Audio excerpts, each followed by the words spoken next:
อย่างมันออกมานี่อันนี้แมนต้นมะกอกต้นมะกอกป่า2 เม็ดกว่า4 ดอก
ว้าแกได้ดิกันแกกันน่าว้าวชิไอ้ตากูกัดดังดูแลมไหม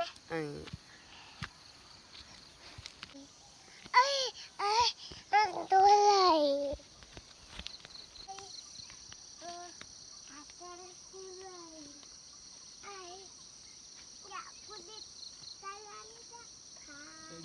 เต้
กราบสบายดีเบิร์ดสู่คู่สู่คนที่เขามาเบิ่งมาชมสองของเฮาสำหรับวันนี้คอยกันขึ้นมาอยู่ถึงไฮคือเก่ามาเบิ่งบรรยากาศอยู่ไฮนี่แหละสิพามาเบิ่งต้นข้าวต้นสาลีเพราะว่าในคลิปก่อนเฮายังบ่ทันเลาะไปกลางไฮมื้อนี้นี่เฮาสิพาเลาะไปทั่วกลางไฮเลยพอรวมแล้วก็คือเขามารีวิวเขาให้แล้วก็สิมาเบิ้งอันต้นมะม่วงที่เขาได้ต่อไว้ในเดือนก่อน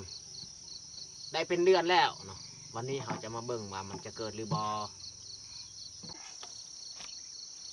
วิธีดังไฟไล่ยูต้องดังไฟแบบนี้ให้มันมีควันมันอันกระจายตามบริเวณเทียงของเขายูมันจึงจะบ่มา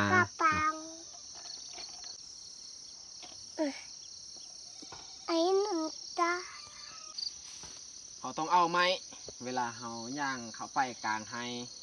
เพื่อเขาสั้นออก อันนั้นน้ำฝนที่มันติดตามใบข้าวและก้อนเขาจะมารีวิวอันนั้นเขาให้นี่เขาย่างไปเบิ้งต้นหมากม่วงก่อนต้นหมากม่วงที่เขาต่อไว้อยู่อันนั้นใกล้ต้นกล้วยบอนน้องปีก่อน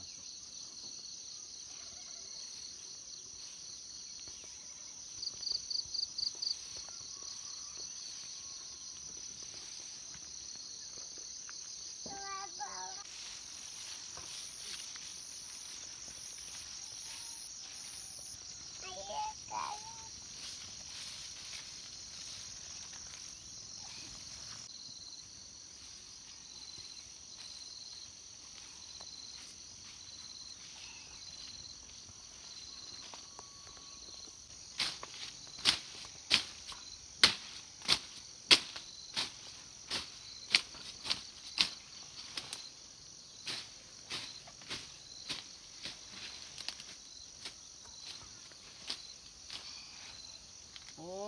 ยสงสัยนี่มันบ่เกิดพกแห้งแหละบ่ได้ทางหญ้านี่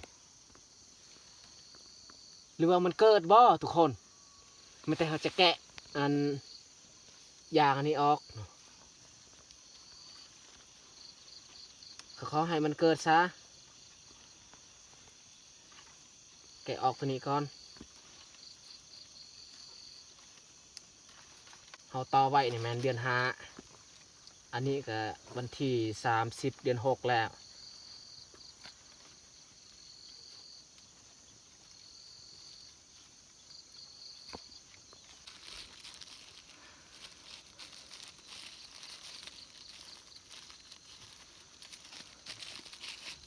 โอ้โหทุกคน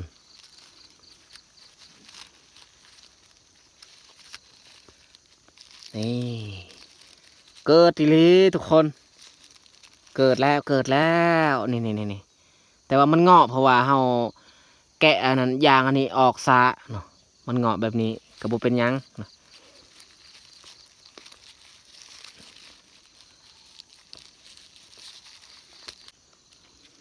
เฮาแกะออกซ้ำนี้แหละเนาะ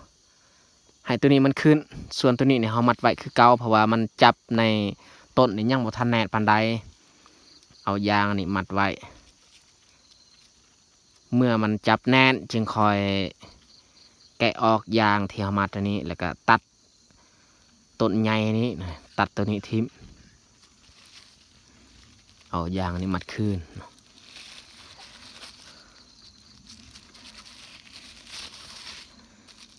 ยอดที่มันแตกออกมาแต่ว่าอันนี้นี่เฮาถึกซูนหน่อยนึงเหตุให้มันบาดเจ็บเห็นนั้นยางมันออกเวลาเฮาแกะยางบางทีและเฮาถึกซูนยางมันออกมานี่ก็ขอให้มันเกิดซะ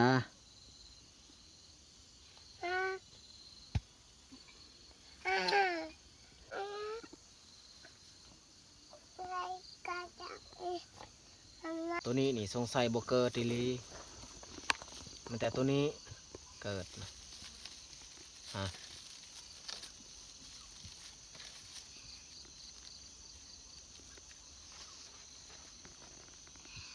มันเกิดคือกันได้นี่โอ้ยทุกคนเลยมันเกิดแต่ว่าเฮาอันมาแกะอันยางอันนี้ออกสะโพดก็เลยมันเน่าขึ้นโอ้ยตาย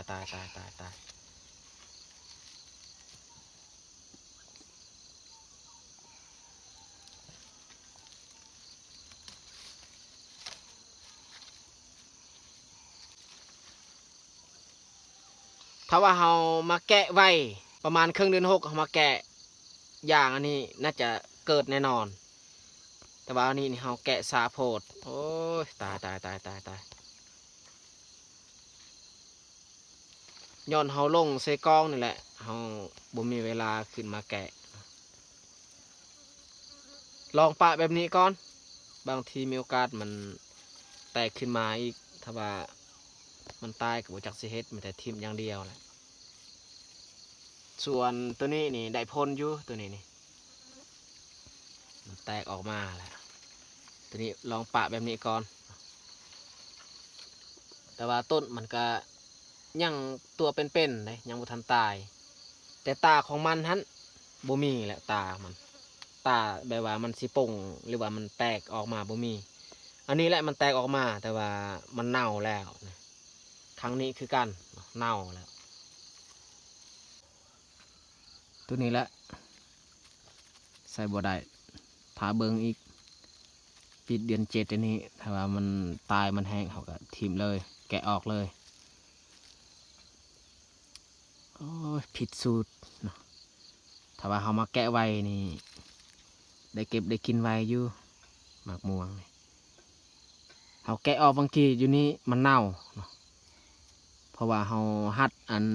ยางอันนี้แห้งโพดเขาแกะบ่ไว้เนาะเห็ดให้ยอดของมันเน่าเนาะครั้งนี้คือกันนี่บอนที่มันแตกอันนี้บ่มีตาแล้วเนาะตาของมันบ่มีสงสัยมันจะบ่เกิดแต่จะได้ก็แล้วแต่เราปาไว้แบบนี้ก่อน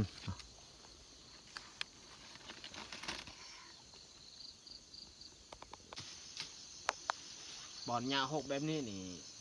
เราเข้าไปกับญาติสไลด์อยู่นี่มีงูหลายอยู่กลางไห่ของเฮาคือเดือนที่คอยลงเซกล้องหันงูเขียวมันได้ตอดมือของแม่ก็บ่ได้เฮ็ดเวียก4-5 วันเลยตั้งแต่งูกัดงูตอดกระดกกระดกติดเจอแล้ว ทุกคนสังเกตเบิ่งเขาให้บริเวณนี้เขียวดีความสูงของต้นข้าวนี่ประมาณนี่แหละเพียงแอวบอลเขียวๆฮะน่าจะกลัวได้ประมาณนี้แหละความสูง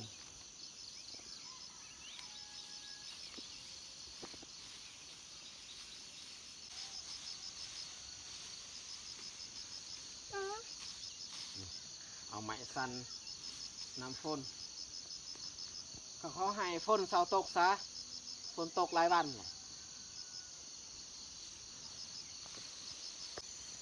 ต้นข้าวนี่บ่อยากว่าเลยนะความงามแต่ว่าเมื่อเฮาเก็บเฮาเกี่ยวหันเฮาบ่ได้รับผล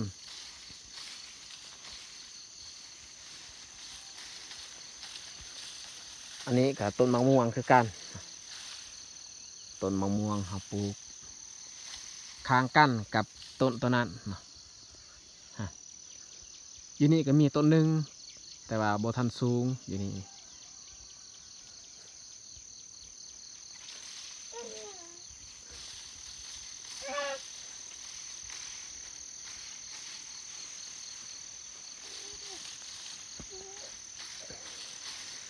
แม่เสียหญ้าให้อันนี้ก็แล้วหอบหนึ่งแล้ว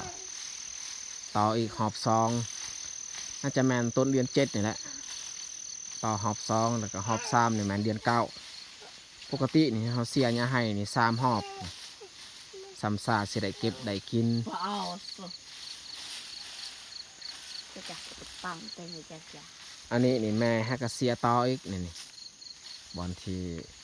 มันแป้นแต่ว่าเสียส่วงฝนตกนี่มันจะบ่ตายง่ายแล้วต่อไปนี่แม่นเฮาสิพามาเบิ่งบอลที่คอยปลูกไว้อันต้นมะกอกปลาแล้วก็มีมากไอซังแหละคอยก็จำซื้อบ่ได้แต่ไปเบิ่งว่ามันจะเกิดหรือบ่อันนี้ก็แนวพันธุ์ที่พี่เดส่งมาให้ส่วนต้นไม้2 ต้นที่เพิ่นส่งมาหันมันบ่เกิดมันตายเอาปลูกไว้อยู่หันแต่ว่ามันตายแล้วเขามาเบิ่งในเดือนก่อนเนี่ยมันตายมันบ่เกิดแปลว่าเปลือกของมันนี่มันเน่าแล้วมันจะบ่เกิดง่าย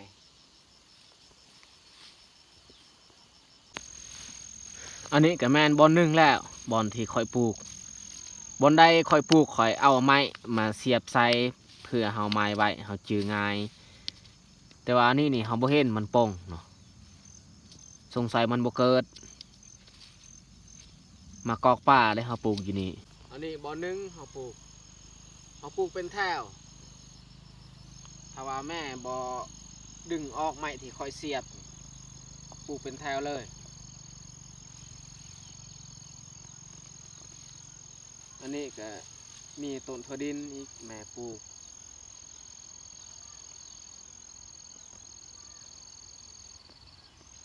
อาหารต้นหนึ่ง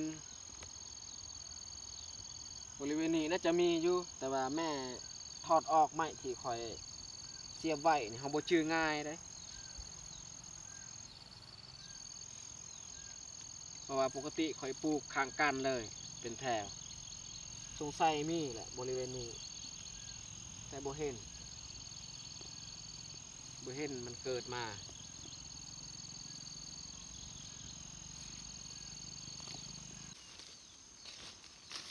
ถ่ายเดือน7พอดีลกเอาไปกินหมากถั่วดิน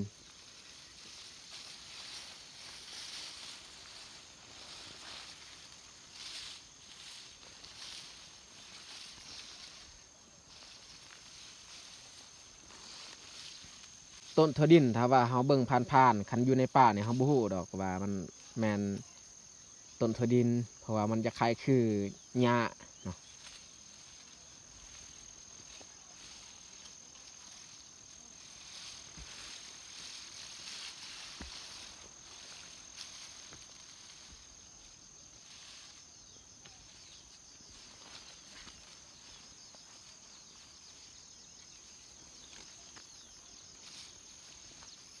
โอ้ทุกคนต้นอันนี้นี่เกิดแล้วพี่น้องเอ้ยตากล้องมาเบิ่งไกลๆเลยนี่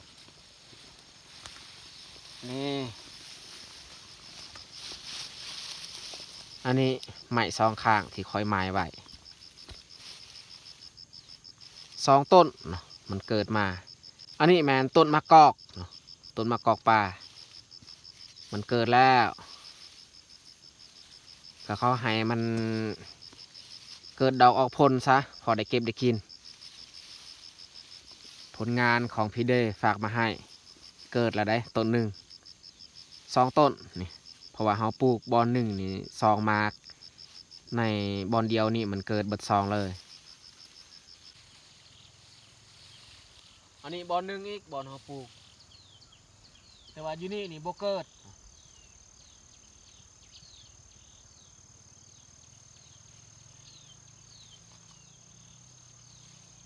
บอนนี้นี่บอนดินงามดินรูปแต่ว่าบ่เกิดอันนี้ก็แมนแล้วนี่เขาปลูก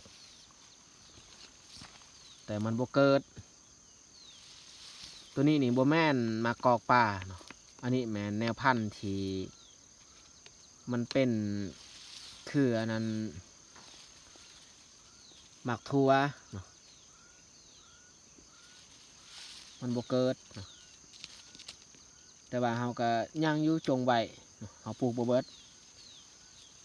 เขาปลูกแต่บริเวณนี้เขาปลูกบริเวณนี้บนอื่นนี่เขายังบ่ทันปลูกแนวพันธุ์ก็ย่างเขาจงไว้ในเทียงปลูกบ่ทันเบิดสำหรับแนวพันธุ์ที่พี่ได้ส่งมาให้เขาปลูกอยู่นี่ก็เห็นแต่ต้นเดียวต้นมากอกป่าที่มันเกิดเหลือนั่นนี่บ่เกิดเอามาเบิ่งแล้วบ่เกิดไปเบิ่งอีกบริเวณนี้โอ้ต้นสาลีงามคักบริเวณนี้นี่บริเวณที่เฮาเฮ็ดสวนผักปลูกผักอยู่นี่นี่มีฝุ่นเฮาใส่ฝุ่นขี้งัวขี้ควายเฮ็ดให้ต้นสาลีนี่งามข้าวก็งามพวกนี้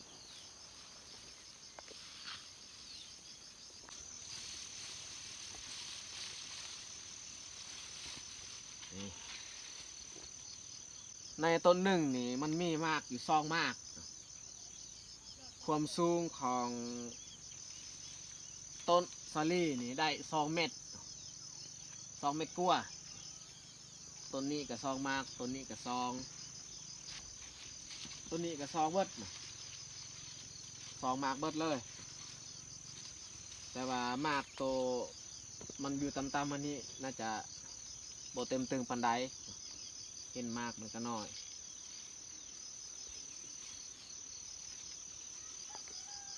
แม่ปลูกซอรี่ก็มีแต่บริเวณนี้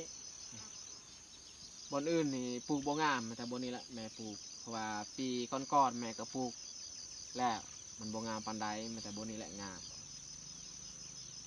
ได้สาวปลายกว่าต้นหมากซอรี่ที่แม่ปลูกบริเวณนี้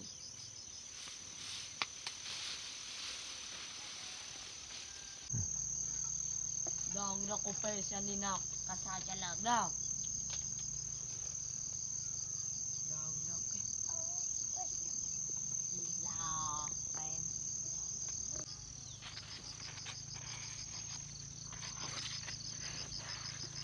โอ้โหตัวนี้แปลกนะในพักเดียวเนี่ยมันออกอยู่3เลยนะ3 อัน อันนี้พักน้อยแล้วก็ข้างนี้อีกพักน้อยนี่นะทุกคนเบิ่งนี่พักหนึ่งอันนี้พักใหญ่ Kaok luka kak. มันออก3พักเลย Daw. ย้อนมามันหักก็ขึ้นไหมเฮาก็ยังบ่ทันเก็บบ่ทันกิน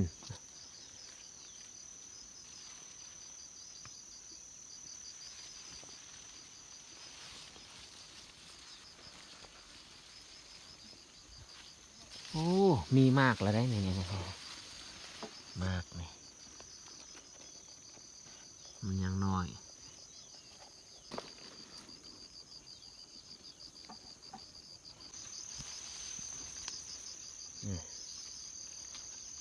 ปะไว้ก่อนให้มันขยายไปก่อนแล้วจึงคอยเก็บเอามากิน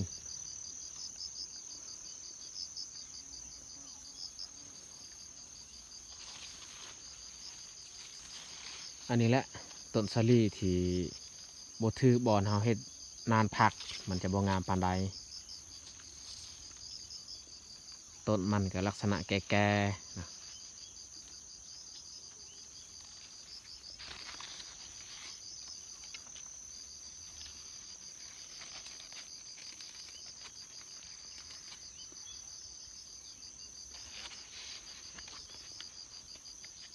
ตัวนี้น่าจะเม็ดเต็มตึงอยู่เห็นผักของมันใหญ่แล้วเราสังเกตเบิ่งอันโคนของมันนะหรือว่าดอกมันเหี่ยวแล้ว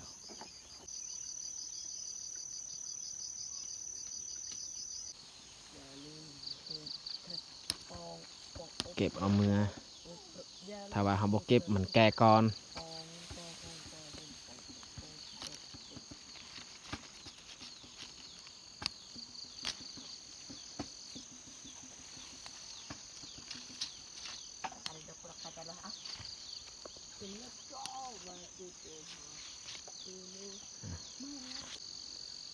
ตัวนี้นี่เน่าแล้วอันนี้มันแก่แห้ง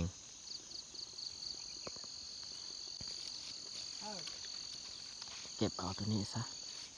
มันอยู่สูงตัวนี้ก็เริ่มแก่แล้วนี่ถ้าบอกเก็บ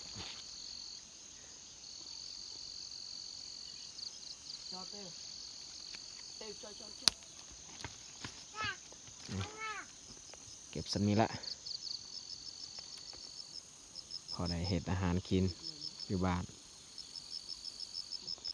โอ้น้องแยกได้เห็ดปวกเบิ้งจักดอก 4 dok. 4 ดอกโอ้นี่อันนี้ดอกงามๆคักๆตัวนี้นี่โดนแล้วนี่มันเกิดตัวนี้หากเกิดใหม่นี่ผู้ดีแล้วมีอาหารกินกับถั่ว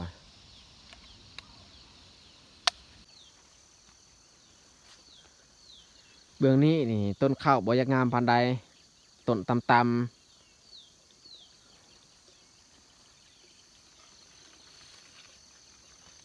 น้องนี่ก็ขึ้นอีกส่วงนี้ปีนี้แหละน้องปลาเห่านี่บกปีกายปีก่อนนี่บกตลอดส่วงเดือน4 เดือน 5แต่ปีนี้นี่แค่แน่นะน้ำบกแต่ว่าปีนี้ก็ปลามันตาย ขังก้อนปลาตายปลาในหนองบุหุสาเหตุหยังมันตาย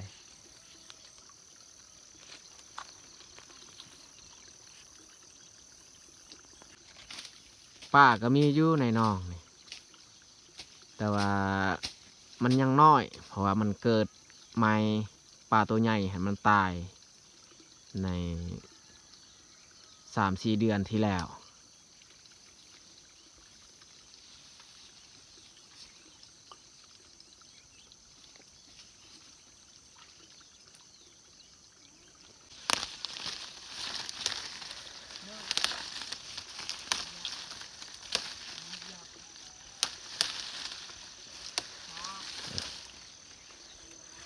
เอาใบมันโยนให้ปลากิน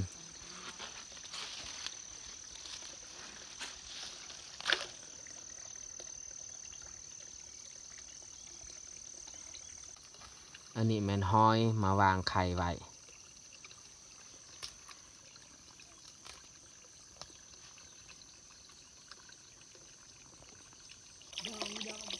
น้ำที่เขาปล่อยในน่องนี่ก็หลายพอสมควรแต่ว่าน่องอันนี้นี่บ่เคยเต็มจักเถื่อเลยบ่เคยล้นเลยดินอันนี้มันกลืนน้ำตลอดเวลาเลยทุกคนเบิ่งน้ำที่มันออกมาจากท่อนี่หลายสุดแต่ว่าบ่เคยล้นเพราะว่าบ่อนี้นี่ดินที่สูงยากเลยมันสิหล่นลงมันยังคือน้ำตลอดเวลา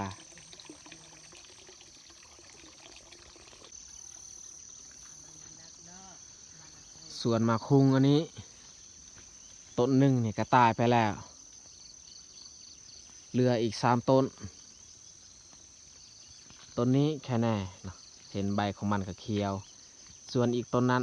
น่าจะแมนตายคือกันใบมันเหลือง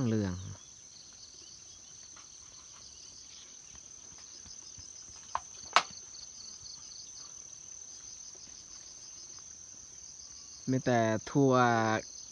อันนี้ที่เราได้เก็บได้กินถั่วเขียว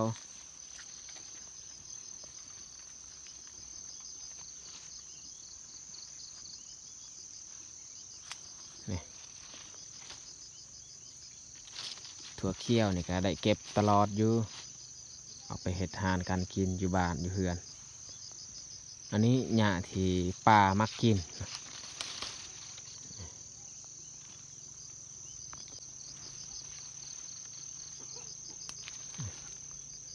สำนี้เรากินพอดีแซ่บ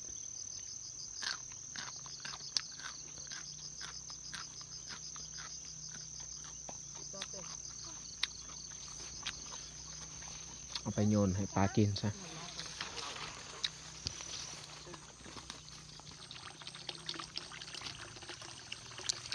น้องแยกเอาแกบอีกมาโยนในหนองเต็มหนองเลยแกบต้นหมากแตงอันนี้ก็ใกล้สิเน่าสิเปื่อยแล้วเพราะว่ามันโดนแล้ว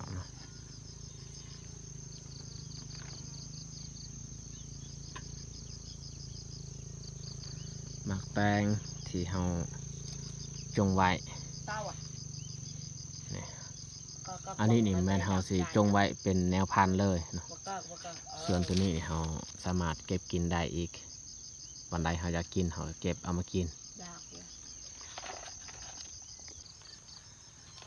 น้องแยกอนามัยบอลเฮาดังไฟเอาไปทอกกับใกล้ๆเที่ยงเลยตักออกหมดเลย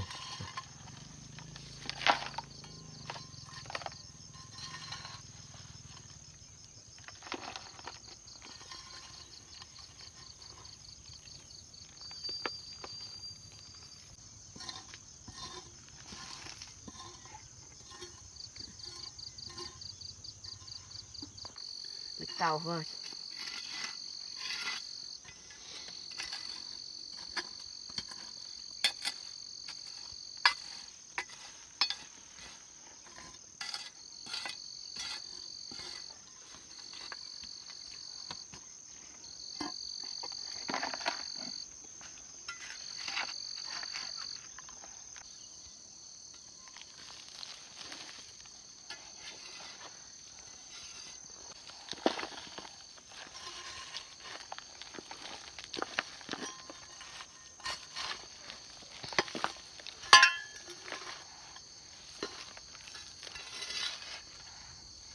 เตาอ่ะ หลานสาวนี่แอบเฮ็ดเวียกน้องแยกพาเฮ็ดอนามัยบอนดังไฟนะขี้เหอะขี้เหงื่อตักออกเบิด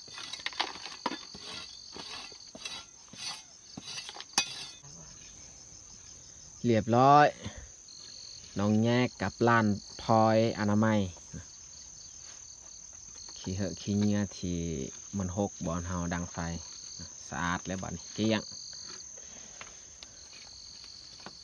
บายบายอีฮัน